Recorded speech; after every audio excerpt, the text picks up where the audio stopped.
Hi everybody, it's Jasmine from A She Thing, and today we have two very special guests. This is Tiff and Lou from Timeless Beauty Lounge. Who is Tiff?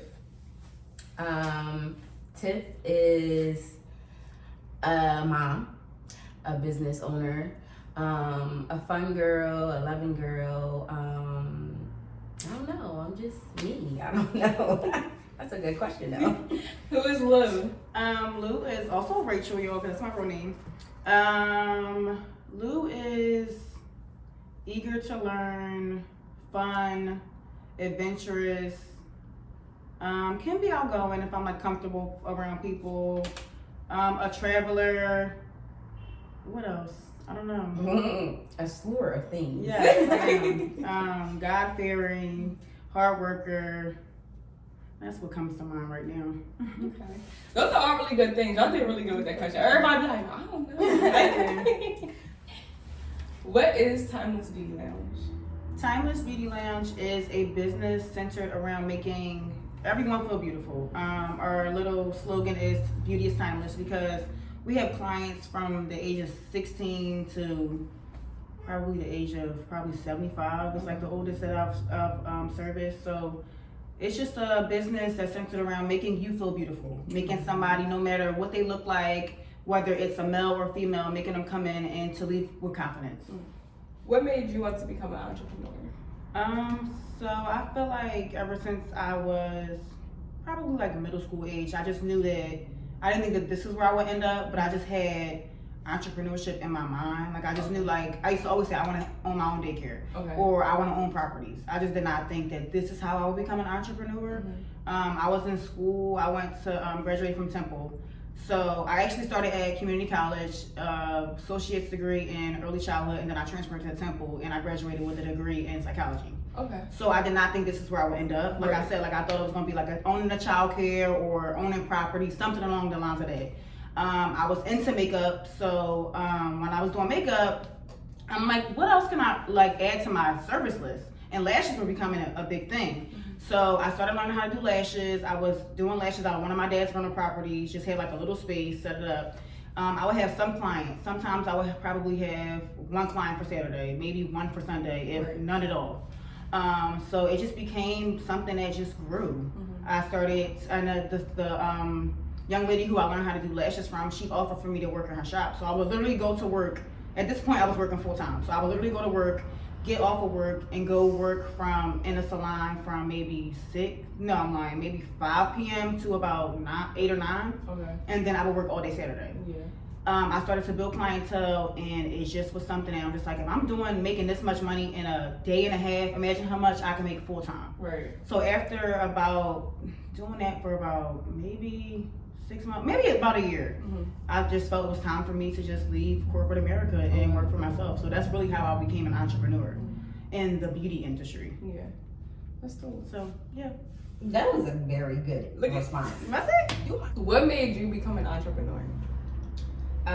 Well, I was working at a job for a very long time that I was complaining about every single day. Every day I walked into that job, I complained.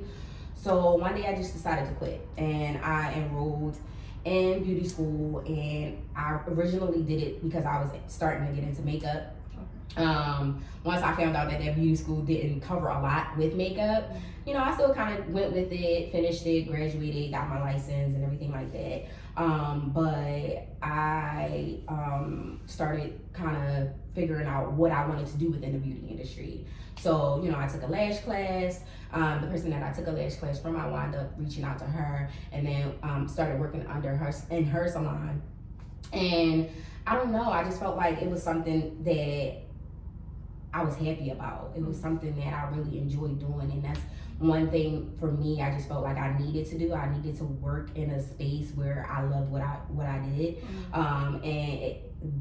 falling into entrepreneurship, it just kind of just happened. It wasn't something that I actually even thought that I would be doing. I thought that I would be working in corporate America. Right. So it's honestly something that I'm still kind of shocked that I'm actually doing. So it wasn't really one specific thing that made me want to get into being an entrepreneur.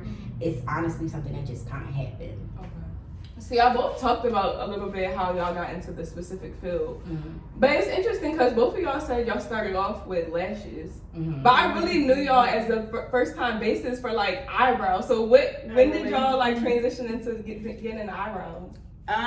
So I started doing lashes in 2016. Mm-hmm.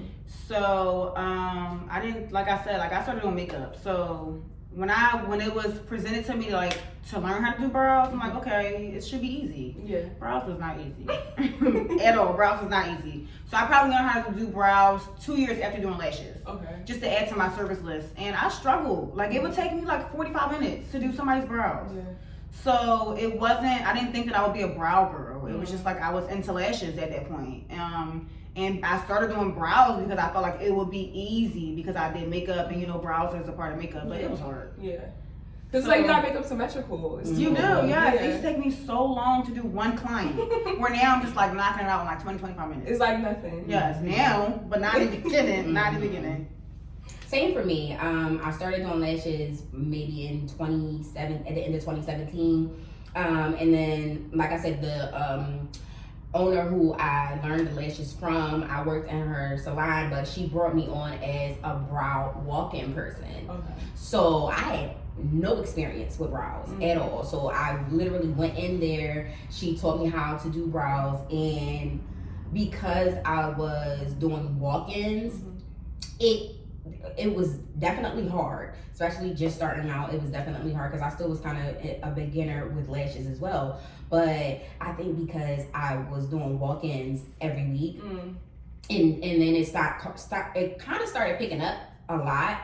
So I was doing brows more consistently. So it definitely over time it worked out for me because I was getting clientele coming in just for walk-ins. So that kind of helped me a lot.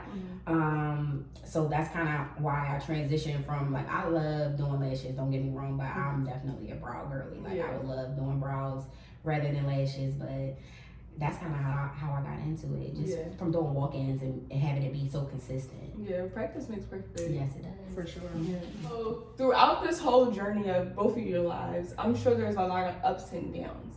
Throughout it all, what keeps you motivated? So what keeps me motivated is the will to want to win. I want to succeed in my business. I always say I don't care about being a millionaire. I just want to live comfortably. So what keeps me motivated is the fact that I want to live life on my terms. All right, what keeps you motivated?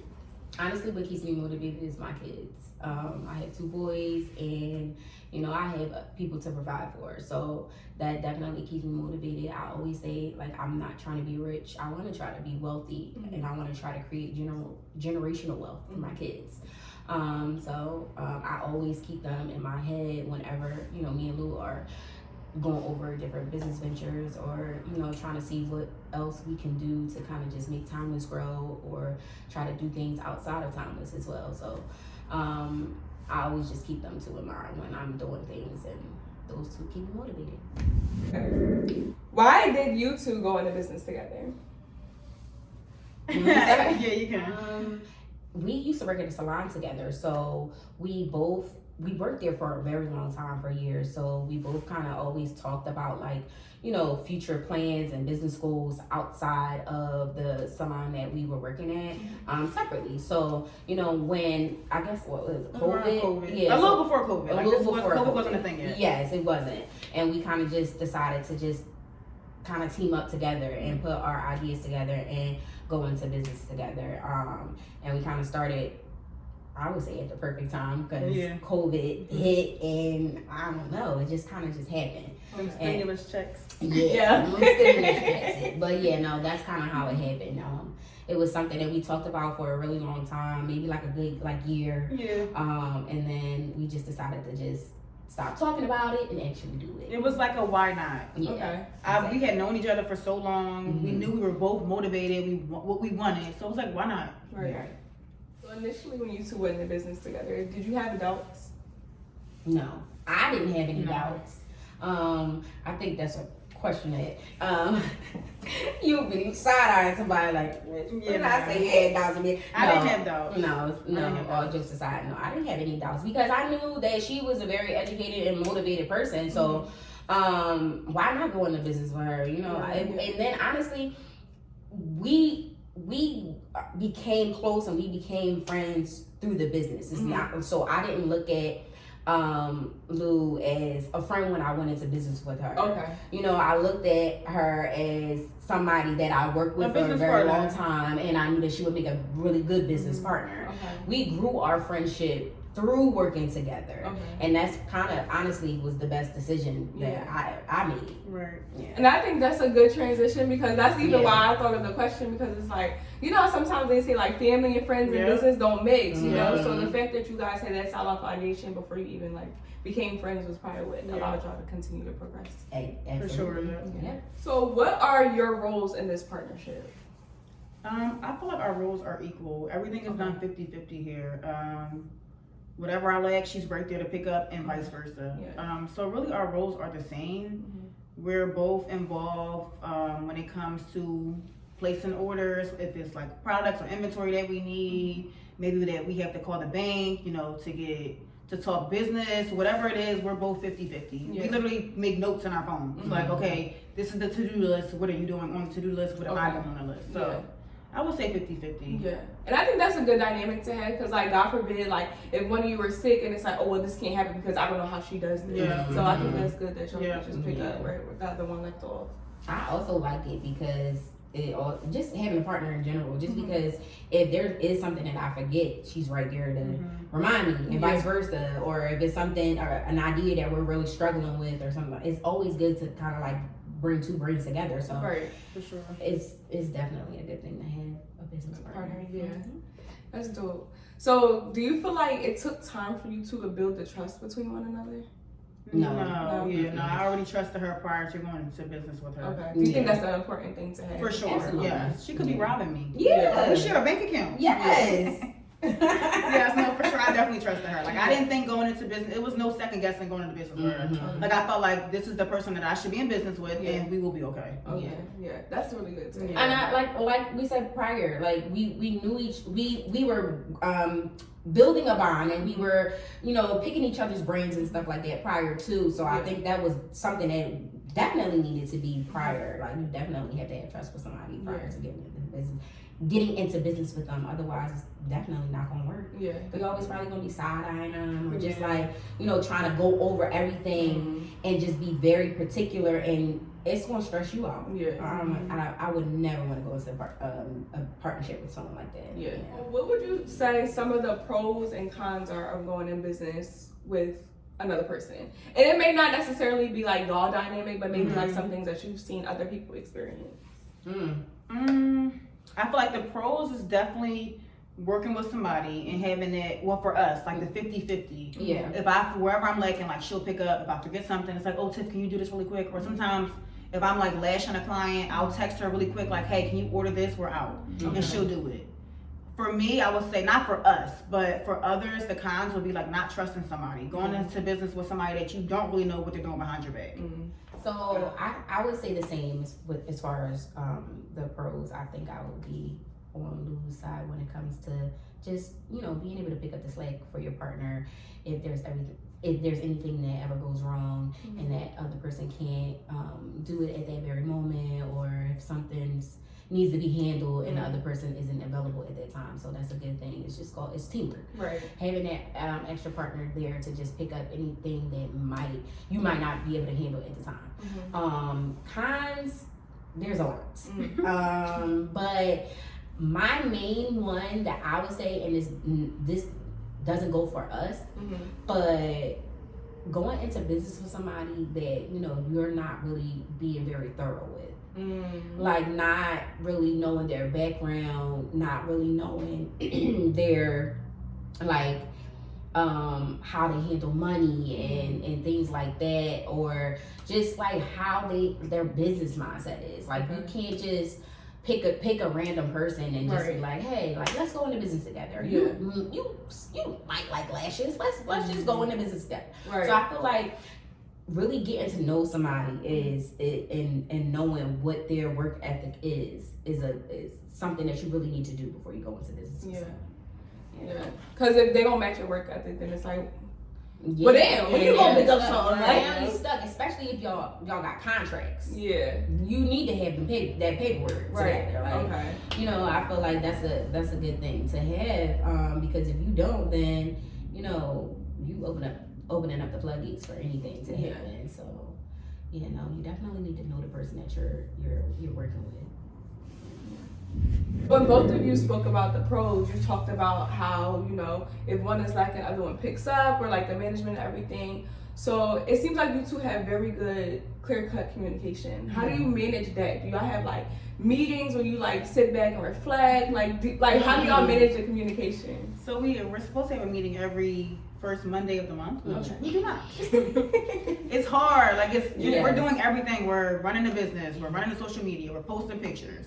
Trying to find pop-up shops. Like, it's a lot. Right. So like we say we're supposed to do a meeting every first Monday of the month, but some we don't really. Yeah. For the most part, we'll FaceTime, voice memo, anything that needs to like be communicated, we're on top of for the most part. Okay. So we don't have our monthly meetings like we should, but we are in constant communication. Okay. Especially when we're at work, because when we have our downtime, like it's not like we're business partners who we might have, you know, speaking it into existence. We don't have a second location yet. Right. So where I'm at this location and she's at that location. Right. You know, we're in the same space every day. So we're also able to communicate that way too whenever we're whenever we're working together, and if we have like free time in between clients, then we'll, you know, talk about things that we need to handle also. Mark stuff off a checklist or write stuff down in our notes, things like that. So our communication is definitely great because we still see each other every day to communicate. Yeah. Yeah.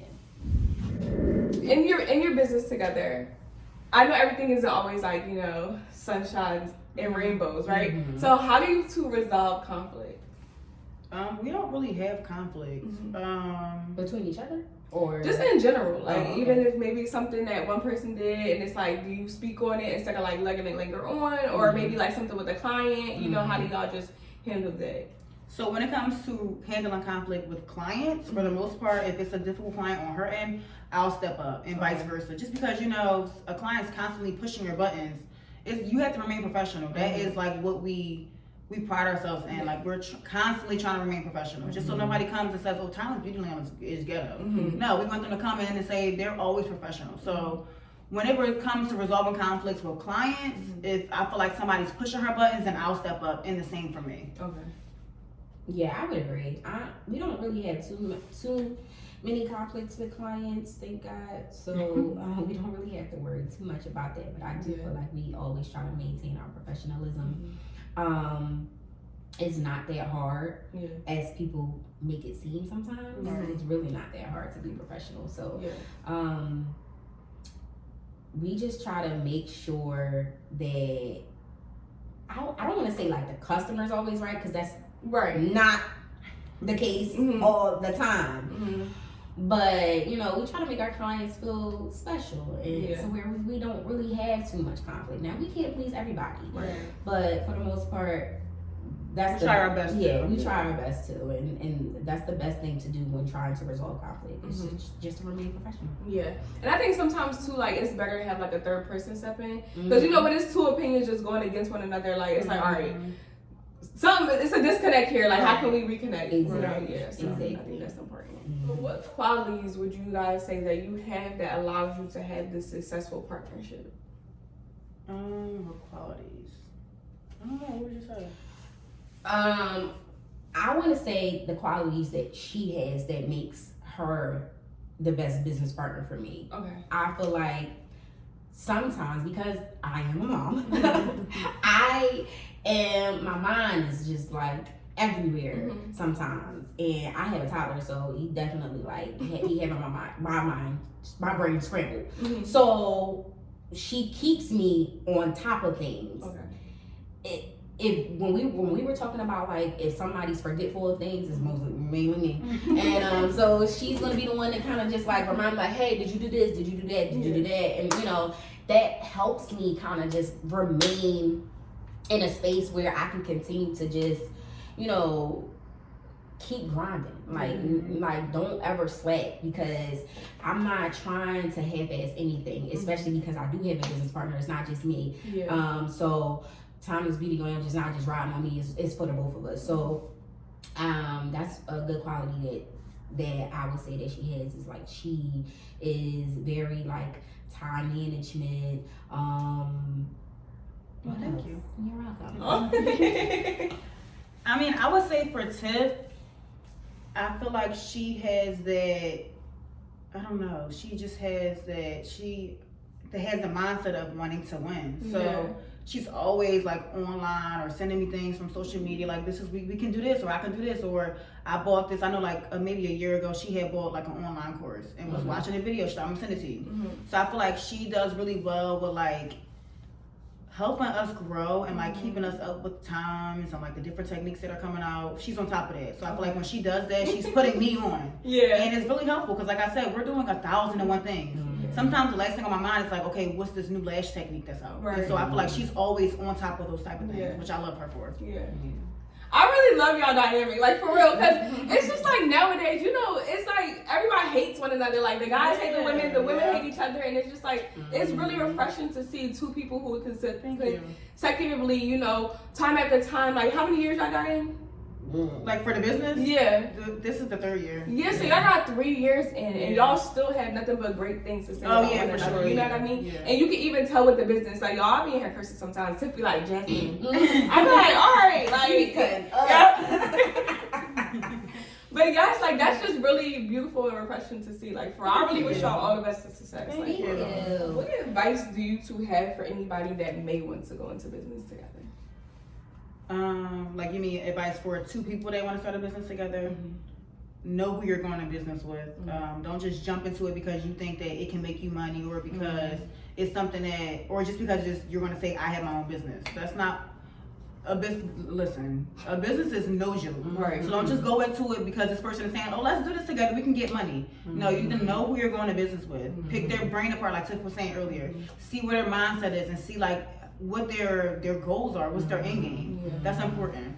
Long-term goals for sure, not just short-term goals.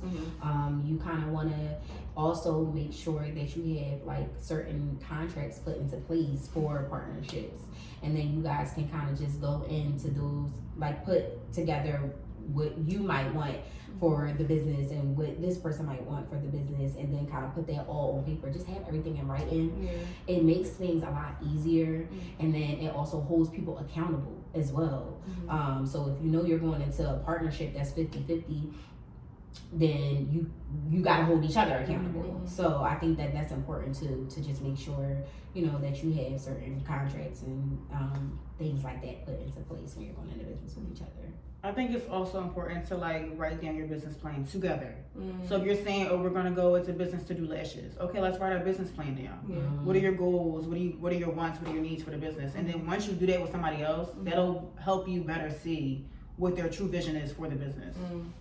Also, make sure you like the person. Because if you don't like this person truly, you don't like the person that they are truly, then it doesn't really matter what type of skills they have, or you know, if they do the best lashes, the best brows, the best hair in the city. It doesn't matter if you don't like that person individually. It's gonna go left. It's gonna go left real quick. So just don't even bother. You make sure you really like the person that you're going into business with. No, that's definitely a true quality answer, because you know some people be like, oh well, they can do this, that, and the third, but like for real on the low, they got animosity towards or they envy them in some kind of degree. So or they don't have any morals or anything like that, or they're a hater for other people. I don't ever want those type of people around. You know, like we love to make sure that like we are empowering women and making sure like they doing their thing. Like we always in here just like girl talk and just like, oh, you heard about this, you heard about this. Never no hater type of feelings when you come into here. So it's we're not mean girls. So I think that definitely matters. Yes, it does. Well, I want to thank you two ladies for sitting with me and having this conversation. This was really amazing. I really enjoyed this. Tell the people about Timeless Beauty Lounge, the services y'all offer. So Timeless Beauty Lounge is located at 513 West Gerard Avenue. We offer lash extensions, brow services, permanent makeup, We have a wax specialist, and we have a body contouring specialist or technician. Mm-hmm. So yes, that's what we offer. Yes, and I got my eyebrows and my crochet. Yes. Get your brows done.